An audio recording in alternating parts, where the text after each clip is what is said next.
वृंदावन बिहारी लाल की जय। राधा रानी की जय श्री गुरुदेव भगवान की जय। श्री राधे राधे। भक्ति प्रश्नोत्तरी कार्यक्रम प्रारंभ किया जा रहा है। आइए हम भक्ति संबंधित प्रश्नों को श्रवण करें। श्री राधे राधे गुरु जी, आपके श्री चरणों में कोटि कोटि दंडवत प्रणाम। सोनी भेरू जी हैं, इनका प्रश्न है, मैंने श्री भगवान हनुमान जी से प्रार्थना की थी कि प्रकट रूप में मेरे गुरु कौन हैं और मुझे भगवान का कौन सा नाम जप करना चाहिए। तो स्वप्न में मुझे श्री प्रेमानंद जी महाराज के दर्शन हुए और उन्होंने मुझे कान में 3 बार राधा नाम दिया और बोले इस नाम का जप करो और कोई नाम अपराध मत करना। तो इसको मैं स्वप्न में नाम दीक्षा समझूं, कृपया मार्गदर्शन करें। यदि आपकी श्रद्धा बहुत बढ़िया है तो आप मान लीजिए इसको, और थोड़ी सी भी श्रद्धा में कमी है तो आपको वहाँ जाना चाहिए और उनसे खुद पूछना चाहिए। तो फिर उनकी जैसी आज्ञा हो ऐसा मानो आप। राधे राधे। तुषार जी हैं, इनका प्रश्न है, महाराज जी मैं निरंतर नाम जप करना चाहता हूं, पर जप करते समय भविष्य की चिंता, सुख दुख की बातें, लोग क्या सोचते हैं मेरे बारे में और अपने बारे में अनेक विचार आने लगते हैं। भगवान कहते हैं कि जो एक बार कह दे कि मैं आपके शरण में हूं, मैं उससे शरण में रख लेता हूं। मैं जानना चाहता हूं कि मैं भगवान की शरण में हूं, फिर भी चिंता और विचारों में क्यों उलझ जाता हूं। कृपया ये बताइए कि सच्ची शरणागति के साथ निरंतर नाम स्मरण कैसे बना रहे। अभी सच्ची शरणागति है ही नहीं आपकी, क्योंकि सच्ची शरणागति में रक्षिष्यतीत विश्वास एक सोपान यह भी होता है। आनुकूलस्य संकल्प एक, प्रातिकूलस्य वर्जनम, तीसरा है रक्षिष्यतीत विश्वास। भगवान मेरी रक्षा करेंगे ही करेंगे क्योंकि मैं उनका हूँ, ये पक्का विश्वास होना चाहिए। अभी अनुकूलता को, जो अनुकूल चीज़ें भगवत भक्ति की तरफ उनको ग्रहण करना, जो प्रतिकूल है उनका वर्जन कर देना, और फिर तीसरा है प्रभु मेरी रक्षा करेंगे ही निश्चित रूप से, इसका पक्का विश्वास। और उसके बाद भक्ति को छिपा करके रखना और आत्मनिक्षेप कार्पण्यम सर्वदा शरणागति, और अपने को भगवान के लिए ही जीवन पूरा बलिदान कर दिया, अर्पित कर दिया, दूसरा कोई काम नहीं भगवान के अलावा, इसको कहा जाता है शरणागति। केवल शरणागति बोल देने से काम नहीं चलेगा, ऐसा करना पड़ता है। और भगवान इस बात को जानते हो तो सर्वज्ञ है ना, कि आप जो शरणागत हूँ, मैं आपका हूँ, आपके चरणों में आया हूँ, ये कितना अंदर से और कितना सच्चाई से आप बोल रहे हैं, इसको भगवान को पता रहता है। विभीषण जब आए थे ना शरण में, तो भगवान को पता था, इसलिए जाते ही राम तिलक ते सारा, जाते ही तिलक सार दिया, क्योंकि विभीषण की शरणागति सच्ची थी। आप भगवान के हो जाओ तब ये होगा, तो फिर सच्ची शरणागति पर सच्ची भक्ति भी प्राप्त हो जाती। राधे राधे। इनका दूसरा प्रश्न है, मानसिक नाम जप में कौन कौन सी बाधा आती है, कैसे मानसिक नाम जप करें। बाधा कोई नहीं आती, आपका निर्णय पक्का होना चाहिए। बाधा आपको पता नहीं चलेगी कब आई और कब चली गई, लेकिन इसके लिए आपका दृढ़ निश्चय होना चाहिए। मैंने दृढ़ निश्चयी एक भक्त ब्राह्मण की कथा सुनाई है, आप लोग निकालिएगा उसको। एक दृढ़ निश्चयी भक्त ब्राह्मण की कथा, भक्ति आश्रम चैनल यूट्यूब, आप उसमें सुनेंगे कि स्वयं भगवान कह रहे हैं स्वप्न में कि अब तुम ये फेंक दो, पत्थर कूड़ा कचरा कहीं फेंक दो, सिर पर शालिग्राम बांधे, नहीं तो मर जाओगे तुम। पहले तो कहा बेटा मर जाएगा, बेटा मर ही गया। घर के गांव के लोगों ने कहा पागल हो क्या, स्वप्न में बताया गया और तब भी नहीं फेंके, मर गया, अब तो मर जाने दो, हम लाए हैं तो फेंकने के लिए नहीं लाए हैं। बेटी मर गई, बेटा बेटी मर गए, पत्नी मर गई, और फिर आकाशवाणी हुई उनको, केवल अंदर नहीं बाहर से, 7 दिन के अंदर आकाश से बिजली गिरने से तुम मर जाओगे। अब बिजली आई, बिजली तड़ित ऊपर से गिरी और सिर के पास। फिर 2 दिन बाद, फिर तीसरे चौथे दिन एकदम सिर के चारों तरफ घूम के भाग गई और मरे नहीं। और वो पकड़े हुए हैं शालिग्राम भगवान को कि मरते समय स्पर्श बना रहे हमारा, मरेंगे तो शालिग्राम का स्पर्श बना रहे। तो महाराज 7वें दिन को ठाकुर जी आ गए। ठाकुर जी आ गए स्वयं, बोले 4 बार बिजली गिरी है लेकिन तुम मरने को तैयार थे, बचने के लिए नहीं। और तुम्हारा सच्चा प्रेम है। अब पूरी कथा तो आप उसमें निकालिएगा तब सुनने को मिलेगा, पूरा अभी नहीं सुना रहे हैं। और उनको ठाकुर जी सशरीर ले गए, मरने के बाद नहीं, जीवित। और जब वहाँ गए हैं, बड़ा सुंदर वर्णन है उसका, भगवान के धाम का दर्शन किया है। तो वहाँ उनके बेटा बेटी पत्नी तीनों ही दिव्य स्वरूप में दिखलाई पड़े। तो भगवान ने कहा ये लोग शरीर छोड़ के आए हैं और तुम शरीर सहित आए हो, यह अंतर है। ये तुम्हारे अपने परिवार के जन थे, तुम्हारा संग था, सेवा तुम्हारी करते थे, इसलिए भी भगवत धाम की प्राप्ति किए हैं शरीर छोड़ने के बाद। लेकिन तुम्हारी जैसी भक्ति दृढ़ निश्चयी थी, उस दृढ़ निश्चयी भक्ति के कारण तुम्हारे उसी देह को दिव्य बना कर ले आया हूं, जिसमें हाड़ मांस था, उसी शरीर को दिव्य बना दिया और उसे छोड़ना नहीं पड़ा। तो आप निश्चय तो पहले पक्का करो, फिर देखो क्या चमत्कार होने लगता है। श्री राधे राधे। इनका आखिरी प्रश्न है, पूज्य श्री प्रेमानंद जी महाराज के सत्संग में उन्होंने बताया था कि जिह्वा का अग्रभाग तालू और दांत के जड़ के समय पे यहाँ अग्रभाग यहाँ मोड़ करके और दबा लें, और दांत में दांत जुड़ा ना हो तो थोड़ा अंतर होना चाहिए, मुंह बंद, फिर नाम जप उपांशु मानसिक जाप करो। तो इसे कैसे करते हैं, जीभ की पोजीशन क्या होनी चाहिए? आप इसके लिए खेचरी मुद्रा 2 भागों में है, भक्ति आश्रम चैनल पर निकालिए। और दोनों भाग आप, एक तो केवल बताया गया, एक में करके दिखाया गया, उसको आप देखिए, आपके समझ में आएगा।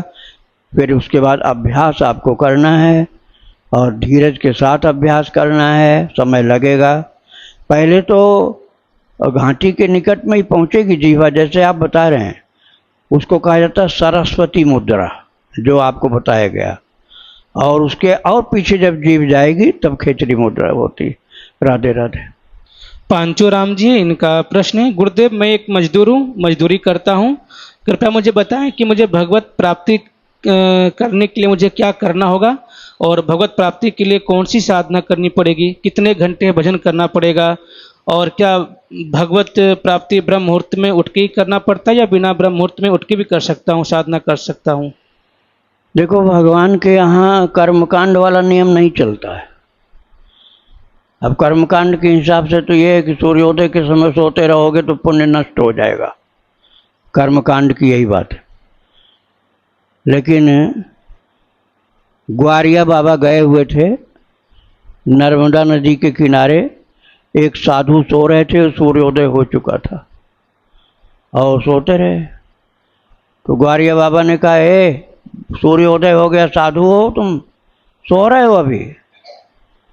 तो उन्होंने आंख खोल के धीरे से कहा, मेरे पैर में कान लगाओ। तो साधु ने कहा ग्वारिया बाबा को, मेरे पैर में कान लगाओ।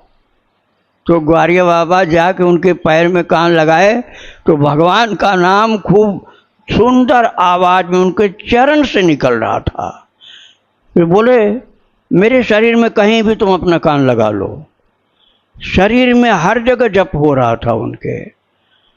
ग्वारिया बाबा बोले, महाराज आप सोते रहो, आपका भजन जो ऐसा है कि चाहे सो चाहे जगो बराबर हो रहा है। तो जब भक्ति होती शुद्ध और तीव्र भक्ति, तो कर्मकांड का नियम वहाँ फेल हो जाता है। अब वो सो रहे हैं तब भी उनका सब कुछ हो रहा है। तो तात्पर्य यह है कि यदि आप रात भर भजन करोगे तो ब्रह्म मुहूर्त वाली बात आपके ऊपर लागू नहीं होगी, न संध्या बंदन की बात लागू होगी और न सूर्योदय में जल चढ़ाने की बात लागू होगी और न किसी प्रकार के प्राणायाम करने की बात लागू होगी। बस आप प्रेम से कन्हैया से जुड़े रहो, कभी भी आपके लिए कोई निषिद्ध काल नहीं होगा, हर समय भगवत भजन चल रहा होगा आपका। श्री राधे राधे। आलेख जी हैं, इनका प्रश्न है, क्या भैरव बाबा भगवान शिव के ही स्वरूप हैं अथवा कोई अलग देवता है? यदि भैरव बाबा भगवान शिव के ही स्वरूप हैं तो फिर भैरव बाबा और हनुमान जी में इतना अंतर क्यों? क्योंकि हनुमान जी को भगवान शिव का अंश एवं रुद्रावतार माना जाता है। जब दोनों का संबंध भगवान शिव से ही बताया जाता है तब उनके स्वरूप, स्वभाव, उपासना पद्धति तथा कार्यों में इतनी भिन्नता क्यों है? कृपया शास्त्र एवं संत परंपरा के अनुसार इस विषय में मेरा मार्गदर्शन करें। इसमें जो भक्त है ना, अर्थात साधक जो है, उसकी प्रकृति जो होती मेन चीज वो है। अब देखो, काली की पूजा जब रामकृष्ण परमहंस जी करते थे तो कोई बलि नहीं चढ़ाते थे, वो कोई जीव की हत्या नहीं करते थे। और वहीं कलकत्ता की काली में बकरे की हत्या होती है, जीव बलि चढ़ाई जाती है, वो नहीं चढ़ाते थे। हमने देखा है एक कालिका मंदिर है, देहरादून में है, मैं वहाँ कई बार सत्संग करने गया, तो वहाँ एक भगवान जी नाम के संत थे, नाम था सर्वदास जी। तो पहले वहाँ बकरे चढ़ते थे, तो उन्होंने कहा कोई भी जीव नहीं मारा जाएगा। बोले काली नाराज हो जाएंगी, खत्म हो जाओगे, बचोगे नहीं। बोले काली जी को मैं मना लेता हूँ, माता आज से पशु बलि में बंद करा रहा हूँ, क्योंकि आप तो सबकी माता हैं, आप केवल मेरी माता तो नहीं, आप जीव जंतुओं की माता हैं, इसलिए तो जगन माता कहलाती हैं आप। जब सबकी माँ हैं तो आपके इन बच्चों की हत्या कैसे की जाए? मैं उनसे बहुत बार मिला हूँ, उन संत से जिनकी बात बता रहा हूँ। तो यहाँ भी उनका आश्रम है, सेवा कुंज के बगल में गोपाल भवन ये नाम है आश्रम का।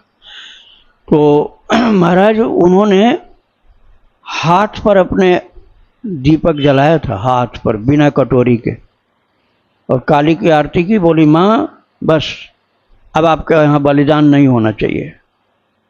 और कभी भी तब से बलिदान नहीं हुआ। तो काली तो वही है, काली कोई दूसरी थोड़े आ गई।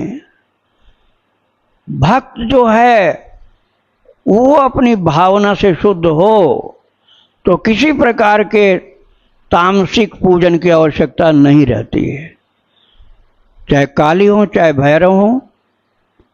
हनुमान जी तो सात्विक हैं ही, क्योंकि उनकी पूजा सात्विक की जाती है। अरे भगवान को जैसे आप पूजोगे वो तो परम कृपालु हैं, लेकिन सात्विक पूजा का विधान यही है, पत्रम पुष्पम फलम तोयम यो मे भक्त्या प्रयच्छति तदहम भक्त्युपहृत मश्नामि प्रयतात्मनः। 9वें अध्याय में गीता जी में है। अर्जुन जानना चाहते थे कि आपके पूजन में क्या क्या अर्पण करना पड़ेगा, तो भगवान किसी जीव जंतु का नाम नहीं लिए, कोई 56 भोग भी नहीं बोले, न कोई ड्राई फ्रूट्स बोले। क्या बोले? पत्रम, पत्ती खिला दो मुझको, और मिल जाए फूल खिला सकते हो, फूल पत्ती। पत्रम पुष्पम फलम, फल का मतलब बड़ा कीमती फल नहीं। अरे भगवान राम जी तो बेर, वो भी जूठे जो थे। शबरी मैया बहुत बड़ी पंडितानी नहीं थी, छोटी जात की थी, जंगल में रहने वाली, और उसका दिया वो बेर जो खाए थे वो जूठा था, वो राम जी खा गए। पत्रम पुष्पम फलम तोयम, ये भी नहीं हो तो केवल पानी पिला दो, केवल पानी पिला दो, प्रसन्न हो जाएंगे। राधे राधे गुरुदेव। श्री राधे। ये पत्रम का तात्पर्य तुलसी पत्र से है कि सभी पत्रों से है? अब बता रहे हैं। हाँ देखो, वैष्णव लोग तो मुख्य रूप से तुलसी ही मानते हैं, लेकिन मान लो तुलसी आपके पास नहीं है तो एक बथुआ का पत्ता भगवान खा लेंगे। बथुआ का पत्ता खाया था कब? जंगल में जाकर के अक्षय पात्र में द्रौपदी मैया से कहा खिलाओ, भूख लगी। बोले कुछ नहीं है, खत्म हो गया सब, पात्र भी धो दिया। एक बथुआ की पत्ती लगी हुई थी, वही खाया भगवान ने। और गोभी का पत्ता खिला दो, गोभी का पत्ता खिला दो, बथुआ का पत्ता खिला दो, तुलसी का, बेल का पत्ता खिला दो, कोई भी चौलाई का पत्ता खिला दो। तो गुरुदेव अगर सामर्थ्य हो तब भी पत्ता खिलाना है? नहीं नहीं नहीं, जो जिसके पास नहीं कुछ है, जिसके पास कुछ नहीं है, सामर्थ्यहीन है, लेकिन भाव मुख्य है, भाव है, तो उसको भगवान एक पत्ता खाने पे, जैसे केले का छिलका खाकर, केले के छिलका खाकर विदुरानी के ऊपर इतने खुश हो गए कि केले का गूदा खाने पर उतना खुश नहीं हुए। अर्थात भाव की प्रधानता है। यदि आपके अंदर भाव है तो एक पत्ती पर, एक फूल पर, एक फल पर, या पानी के 2-4 बूंद पर इतने खुश हो जाएंगे। कहते हैं भक्तु पहतम अस्नामि प्रयतात्मना, मैं उससे बहुत प्रसन्न होकर के आनंद से खाता हूँ। अस्नामि, पिबामि नहीं कहा, जल के लिए पिबामि कह सकते, पीता हूँ।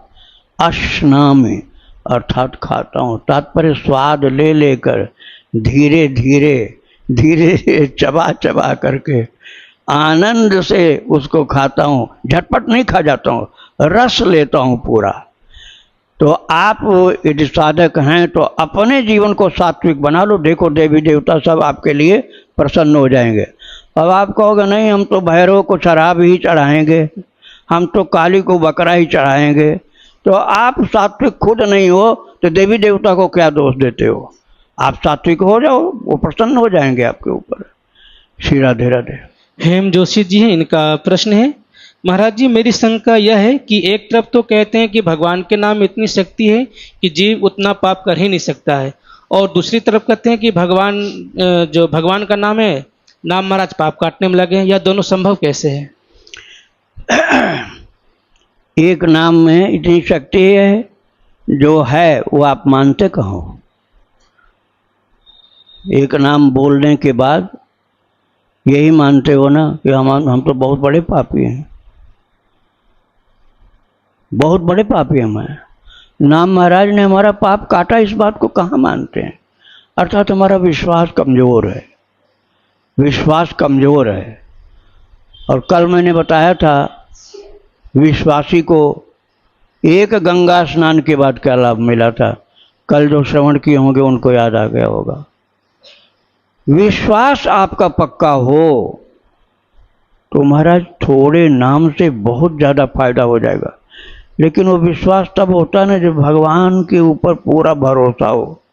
भगवान के ऊपर भरोसा हो तो उनके नाम पर भरोसा हो जाएगा, रूप, उनकी लीला, उनके धाम, सबके ऊपर भरोसा होगा। अब देख लो यही कि कितने महान महान भक्त हैं जो नंगे चरण घूम रहे हैं, दंडवत कर रहे हैं, पुरुषोत्तम मांस का पूरा सदुपयोग करते हुए जमीन पर लौट रहे हैं। श्रद्धा की बात है ना उनके। अब हर कोई नहीं कर सकता, श्रद्धा जितनी होगी उतना ही तो करोगे। आपकी श्रद्धा बलवती जो हुई तो थोड़ा ही नाम चमत्कार कर देगा, थोड़ा ही नाम चमत्कार कर देगा।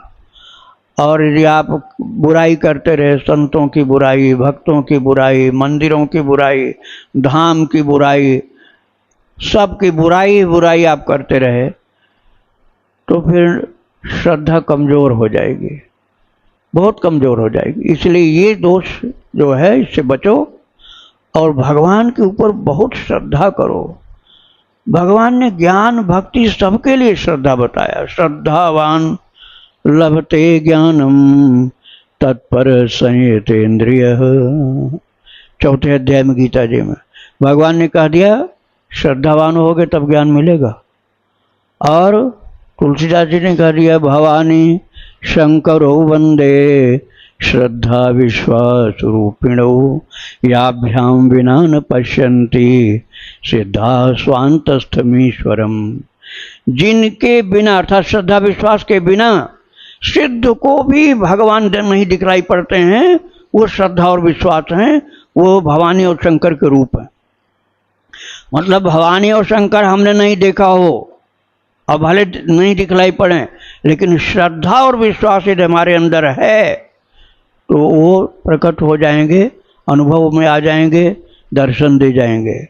तो आपका श्रद्धा विश्वास जितना सुंदर पवित्र होगा उतना ही आपकी भक्ति में दम होगा, नाम में दम होगा, कीर्तन में दम। तुलसीदास जी एक पत्ता दिए थे, ये लेकर के चला जाए गंगा पार। वो एक पत्ता महाराज मुट्ठी में दबाए हुए भागता चला गया उस पार। और उस पार जाने के बाद सोचा क्या है इसमें, तो खोल के मुट्ठी देखा, अरे तो राम लिखा हुआ। लेकिन वापसी में फिर उसकी हिम्मत नहीं हुई। पहले तो सोचा था पता नहीं क्या इसमें शक्ति होगी, अब उतनी भक्ति नहीं थी, इसलिए वापसी में नाव से आया। और बोला कि महाराज जी हमको डर लगा हम कहीं डूब न जाएं। बोले जाते समय, बोले हमने समझा कि आपकी शक्ति है, चली जा रही है, काम कर रही। तो तुलसीदास जी ने कहा बस यही है, वो राम मेरे थे, वो राम तुम्हारे हैं। मेरे राम में शक्ति प्रकट थी, तुम्हारे राम में प्रकट नहीं थी। राम तो वही हैं, लेकिन तुमने भक्ति पूर्वक प्रकट नहीं उनको स्वीकार किया। यदि विश्वास हो जाए, श्रद्धा पक्की हो, तो चमत्कार प्रकट हो जाता है। श्री राधे राधे। अनुपम सिंह जी, इनका प्रश्न है, महाराज जी क्या महिलाएं शालिग्राम जी की पूजा कर सकती हैं? अगर कर सकती हैं तो किस प्रकार से? मेरे पति कुछ दिन पहले नेपाल गए थे, वहां से एक शालिग्राम लेकर के आए हैं। शालिग्राम पे लिखा था हयग्रीव, हयग्रीव शालिग्राम। तो हयग्रीव शालिग्राम जी की क्या महिमा है? हयग्रीव भगवान के अवतार का नाम है। हयग्रीव नाम का एक दैत्य था, उसने ब्रह्मा जी से तप करके वर मांगा कि हम मरे नहीं। बोले ऐसा तो नहीं हो सकता, हम भी मरते हैं कभी न कभी। तो बोले तुम उपाय अपने लगाओ, बुद्धि लगाओ बचने के लिए। तो उसने कहा मैं हयग्रीव, मतलब घोड़े की गर्दन वाला, हय माने घोड़ा, ग्रीव माने गर्दन, घोड़े की गर्दन वाला था वो राक्षस। उसने कहा यदि आप अमर होने का वरदान नहीं दे सकते हैं तो दूसरा यदि हयग्रीव कोई हो तभी मैं मरूं। तो भगवान को ऐसा अवतार धारण करना पड़ा। वो सब वेद चुरा के भाग गया था, सारे वेद सब चुरा के लेके भाग गया था। अब वेद कैसे मिले सबको? देवी देवता भी कांप रहे थे डर के कारण कि हयग्रीव कोई हो तभी मार सकता है, ब्रह्मा ने वरदान दिया है। तो ठाकुर जी ने भी वैसा ही रूप बनाया, इसलिए उनका हयग्रीव अवतार नाम हुआ। तो घोड़े की गर्दन वाली आकृति उस शालिग्राम जी पर बनी होगी, इसलिए उनका नाम हयग्रीव हो गया। लक्ष्मी नारायण चक्र जिसमें बना रहता अंदर बाहर, वो लक्ष्मी नारायण अवतार होते हैं। और नृसिंह भगवान के अवतार होते के शालिग्राम होते, बहुत से होते हैं।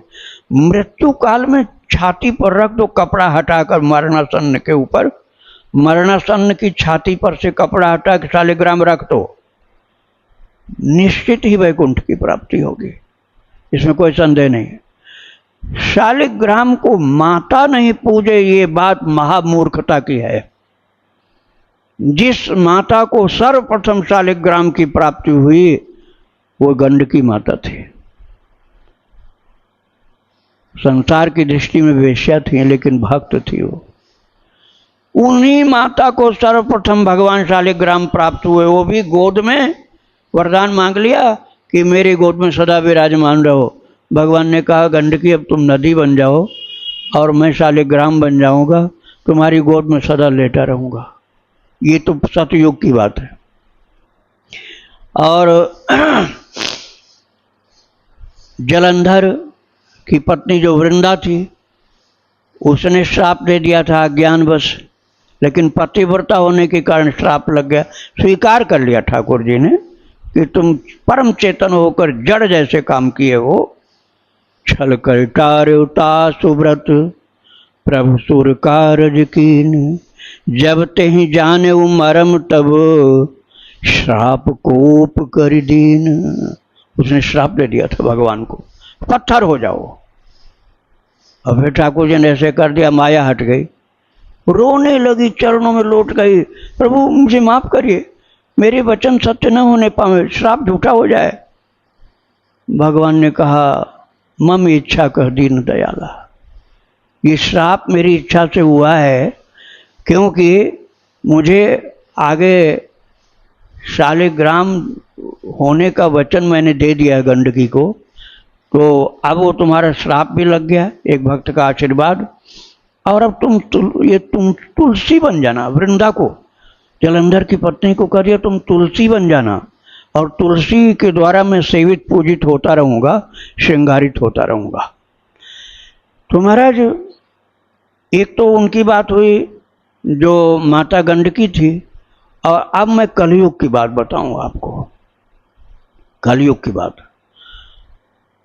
एक अयोध्या जी में माता थी, स्वामी राम मंगल दास जी के सामने थी, और वो बहू बेटी सब घर में थे, परिवार।